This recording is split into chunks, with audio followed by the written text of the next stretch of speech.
Test کتنے عرصے کے بعد کروانا چاہیے کہ چیک کرنے کے لیے کہ بڑا یا نہیں بڑا؟ دیکھیں، اگر مطلب ایک بچی ہے، اس کی شادی ہوئی ہے، 6 7 مہینے 8 مہینے ہو گئے، وہ کنسیو کرنا چاہتی ہے، نہیں ہو رہا کنسیو، تو پھر اس کو اپنے ہارمونز ٹیسٹ کروانے چاہیے کہ کون سا ہارمونز بگڑا ہوا ہے۔ اگر ہارمونز بگڑا ہوا ہے پتہ چل جائے تو اس کا علاج آسان ہو جاتا ہے۔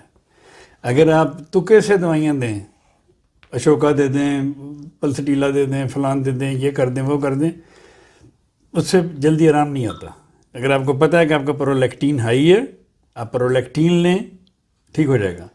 اگر آپ کو پتہ ہے کہ آپ کا پروجسٹرون کم ہے اور آپ کو پروجسٹرون کی ضرورت ہے تو آپ پروجسٹرون لیں۔ پھر اس کے ساتھ ہم ایگنس کاسٹس بھی دیتے ہیں کہ ہومیوپیتھی میں ایگنس کاسٹس کیو میں، پیسی فلورا کیو میں، یہ سب بس ڈپینڈ کرتا ہے پیشنٹ کے اوپر، پھر اس کو دیکھ کے اس کے ساتھ کچھ دوائیں ایڈ بھی کی جاتی ہیں، لیکن مین دوائیں پروجسٹرون ہے، پرولیکٹین ہے، لیکینینم ہے، یہ پرولیکٹین کو ٹھیک کر دیتی ہیں اس ہارمون کو، اور پروجسٹرون کھانے سے پروجسٹرون بڑھ جاتا ہے باڈی میں۔